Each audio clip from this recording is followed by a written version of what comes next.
Getting ready to interview Steve Zipperstein about his new book on Philip Roth. He'll join in a second.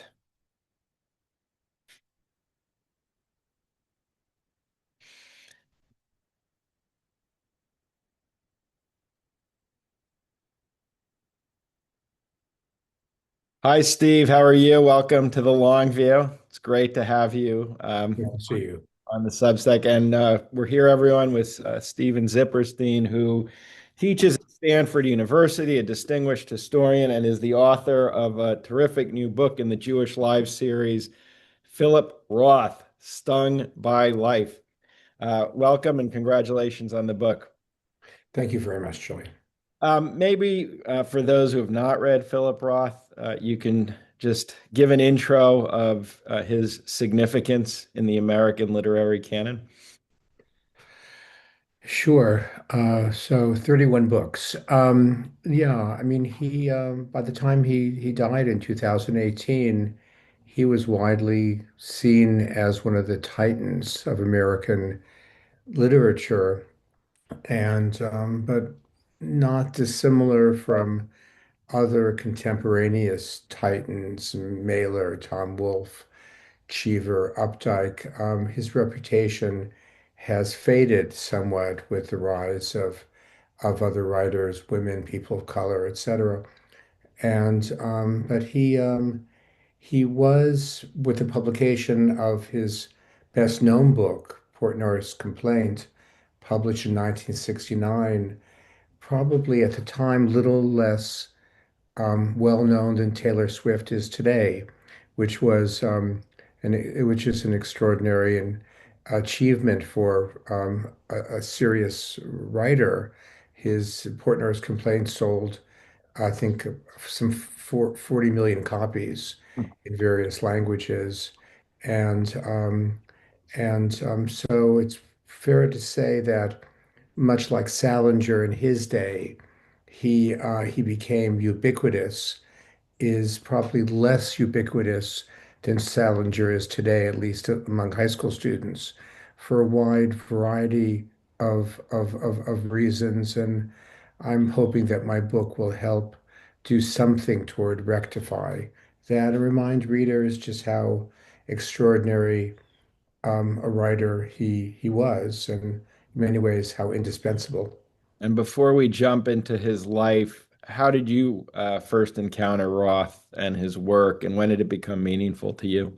Yeah, so I describe at the end of this book how, having grown up in an Orthodox Jewish home, but by the time I was a teenager, I grew unhappy with deductive mode of thinking within Orthodoxy, and I was just on the verge of leaving for rabbinical school in Chicago at the age of 17, and read a slice of Portnoy's Complaint, the chapter called Whacking Off, in Partisan Review, the appearance of a short story or a section of a novel called Whacking Off side by side in a magazine with Lionel Trilling and Susan Sontag was shocking enough. But the Portnoy's Complaint in the section stayed with me and made an enormous impact at the time, in large measure not because of the specific obvious topic of whacking off, but more so because Alexander Portnoy, described in the slice and eventually in the novel, had all the freedom in the world and was a neurotic. And what it introduced to me was a notion, was a realization that stayed with me, has stayed with me throughout my life, about how the world that I was entering into was no panacea, it was no utopia, it was a world that I wanted. But I mean, Roth understood the underbelly of freedom, and that's what he studied in a book that was seen at the time by many as a celebration of eros and an unabashed celebration of freedom, which it was not.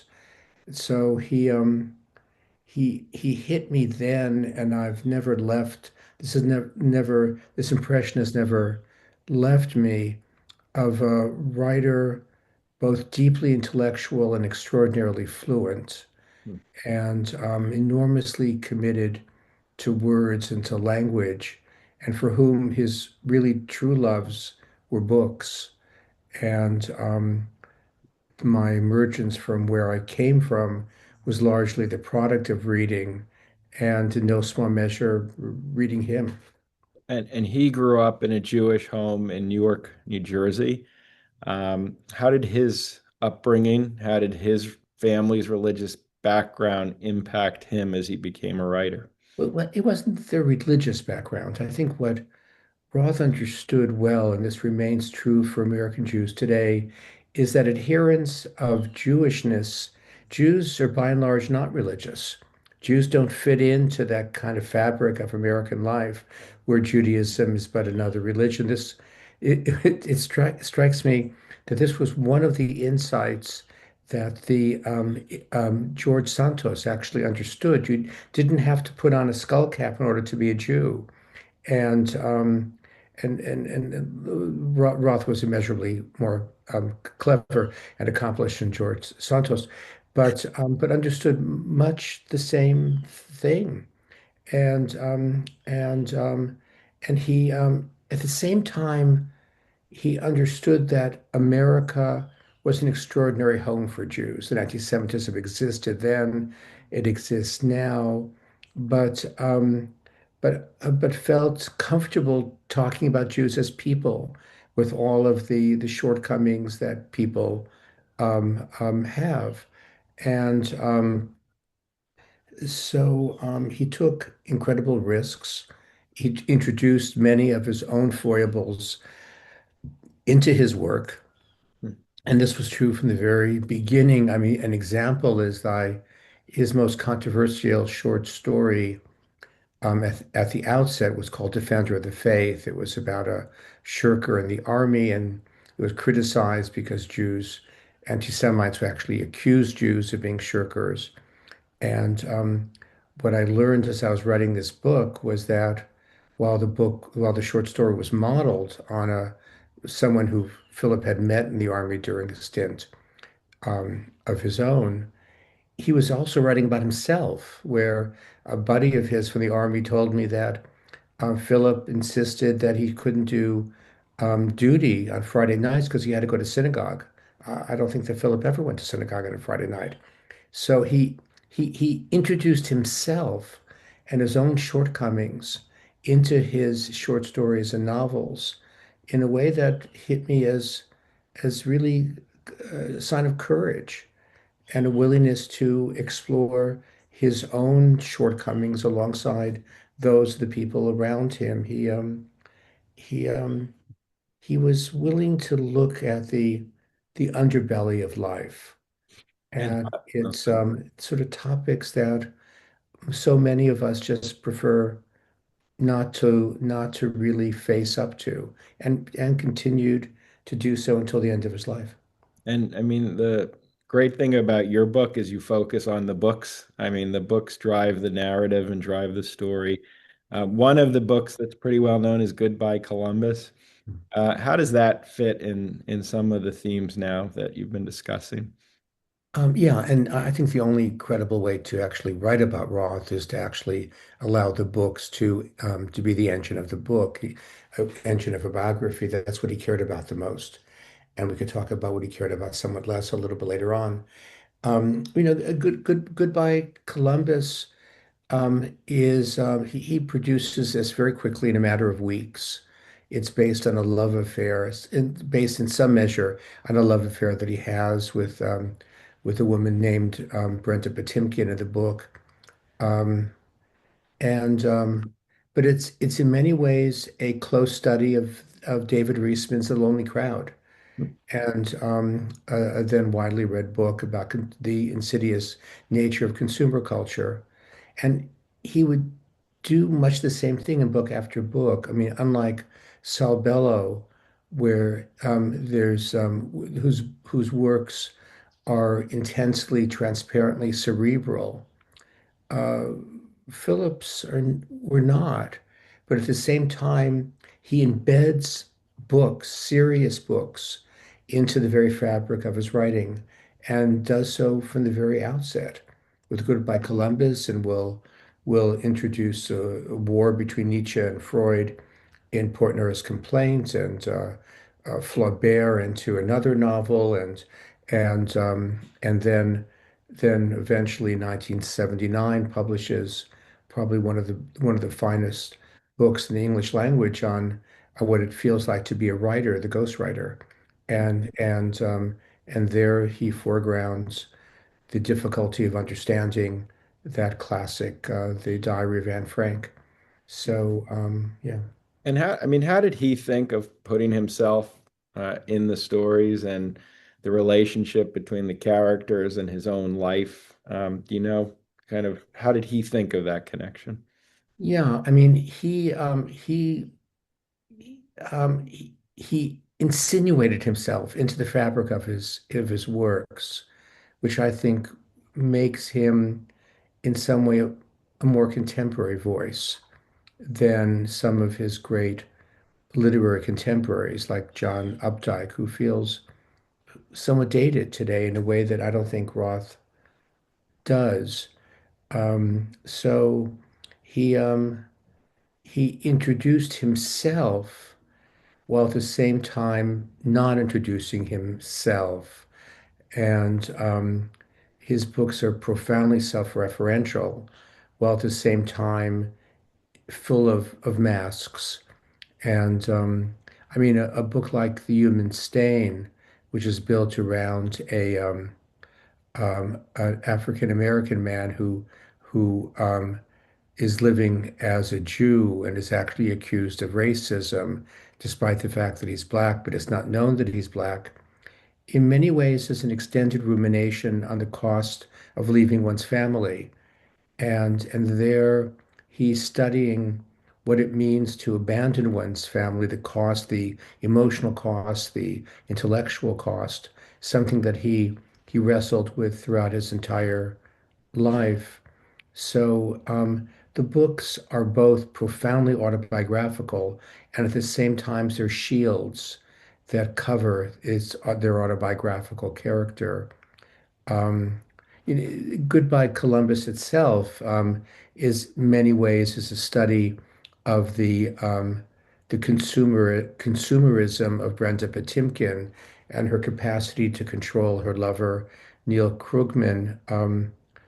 I've gotten to know the woman it's modeled after, Maxine Grovsky, and became convinced that in many ways it was not a portrait of her at the time. It's a portrait full of rage, but in many ways it's a portrait full of rage about the prospect of remaining in Newark. A little bit like Joyce, he spends much of his life studying the place, examining the place he comes from, but can only do so once he flees that place. And so Newark, to some extent, is his Dublin. And he becomes a contentious figure in the Jewish community. There's many criticisms. There's a lot of criticism of him and how he portrays American Jews. And you write about this panel at Yeshiva University, which is kind of interesting. He appeared, and Ralph Ellison, I believe you wrote, appeared. Can you tell Yeah, us about what happened and why? yeah. So it was really that what I discovered about that panel that persuaded me that there was a biography to be written because it was a somewhat cheeky thing to write this book. I've mostly written books in Russian Jewish history. He, an authorized biographer, was already at work on a biography of his that ended up being canceled for reasons we can talk about a bit later if you want. So the entire enterprise seemed a little bit well beyond risky on my part. What persuaded me that there was a book to be written was this. So he appears on this panel sponsored by Yeshiva University in honor of Yeshiva's 75th anniversary, alongside Ralph Ellison and an Italian-American writer in a panel about the ethnic responsibilities of a writer. And this follows on the publication of Goodbye Columbus, his first collection of short stories and novellas. And the way Roth describes this in novels and memoirs subsequently was that it was akin, his experience was akin to the excommunication of Spinoza. The audience excoriated him. He's so persuasive in his of his description that Salman Rushdie actually said they treated you worse than I was treated, which is really saying something. Um, I discovered the tape of the events, and the audience loved him. The audience laughed at his jokes. The moderator acknowledged that the audience was persuaded by Philip's understanding of the relationship between a writer and his material, and not persuaded by the moderator himself. The moderator, the moderator David Fleischman, was a great admirer of Roth's. But all that Roth remembered about the evening was when it ended, the people who didn't like him rushed to the stage. And I've discovered in speaking to Jewish audiences that by and large, that's as Jewish a practice as Passover Seder. But so what he remembered, and especially what he forgot, taught me something about the role of rage in his understand in his sense of what was around him, and how there was a book to be written about the interplay between what he was convinced he experienced and what he may well have experienced. So it convinced me that there was a biography to be written by someone who wrote basically 31 books about himself, but didn't. And I set about and wrote the book. You also found diaries from, I don't know if I'm pronouncing her name right, Miletta Pfeiffer. How did you get the diaries and what were? So all sorts of people came forward, not only women who were involved romantically with him, but others too. And especially after the implosion of Blake Bailey's book. The book actually was published a few years after Roth died. It was soon discovered that Bailey had identified various high school girls at a school where he had taught some years before, followed them up until the age of maturity, and slept with them. There was also an accusation of rape, and the book was pulped by its publisher Norton. And I ended up with all the archival material that had been sent to Bailey. But at the same time, all sorts of other people came forward and were willing to speak with me, including Miletta Pfeiffer, who had the longest romance with Philip of any woman. She had been a physiotherapist in near where he had a home in Connecticut. She subsequently moved back to Stockholm. He broke up with her very suddenly, as he was wont to do, and and I spent several days with her talking about Philip, and probably he was more open with her about his various passions and preoccupations, well, than with almost anybody else.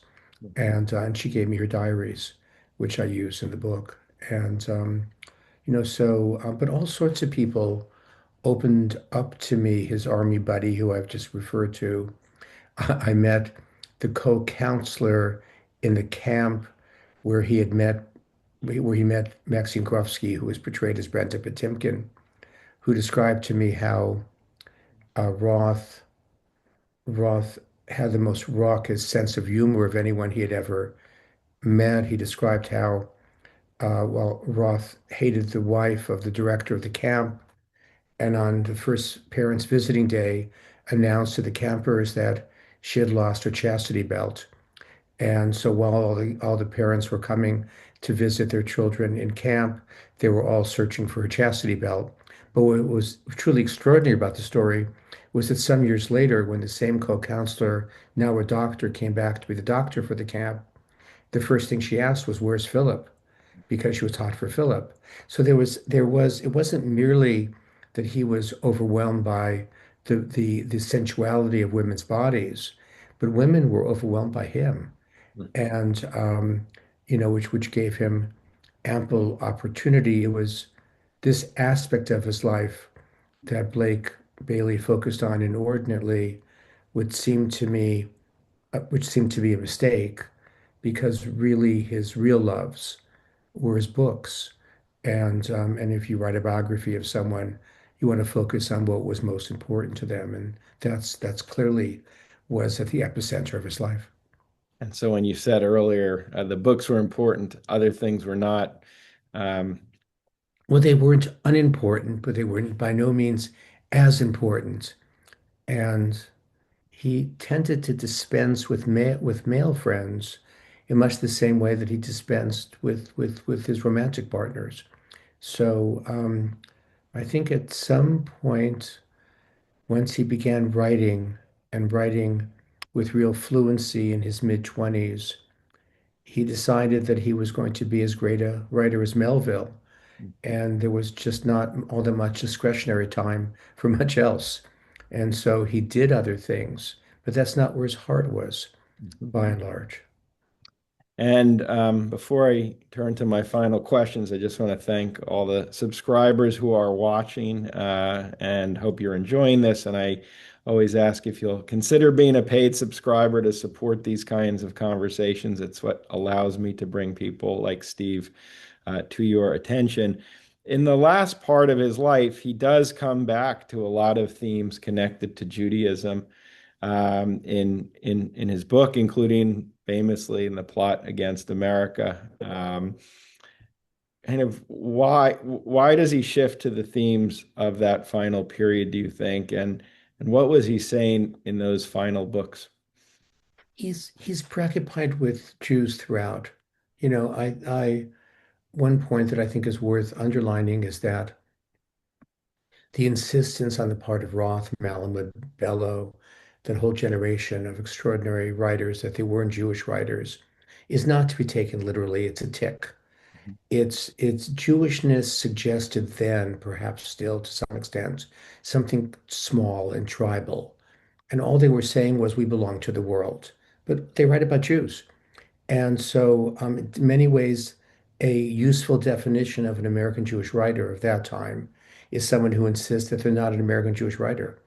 And so I think Jewishness is something that preoccupies him from the very outset, from the first stories. He's he's he's he's writing about survivors. He seeks to write about Anne Frank for years, long before he publishes the Ghost Writer in 1979. Um, and so it's not that he returns to things Jewish later on. He does write the plot against America in the middle latter part of his career, but he's preoccupied with anti-Semitism throughout. Mhm. And he thinks at one point when he's younger about getting a law degree and working for the Anti-Defamation League. And so, so while writing books that have political ramifications, he doesn't see himself as a political writer, though he ends up being prescient, I suppose, with regard to the plot against America, and which seems to be with the leader speaking in 3 or 4 word sentences, in being profoundly manipulative, um, um, uh, uh, a kind of a prescient indication of the rise of our current president, someone even worse than George W. Bush by far. But he's the preoccupations with Jewishness remain persistent, but no less persistent is his insistence that Jews are at home in America. Mhm. And I think that would be something, if he were alive today, he'd remind readers that despite the darkening clouds that surround Jewish life, America is not Munich in 1935. And that was something that he was insistent about from the very outset, that one could safely write about Jews as people, and as people who lust and people who cheat and people who were shirkers in the army, and one could do so without the fear of profound retribution. And in many ways, the kind of ethnic jokes that exist about a whole range of ethnic people today in theater and television, in many ways, he presages all that. And finally, Stung by Life is the subtitle. Why? Well, it seemed to describe him well. Subtitles are wretchedly hard to come up with. You just anyway. So this is how he describes in a eulogy for his friend Richard Stern, his friend. And so once I stumbled upon that, I decided, yes, that makes sense.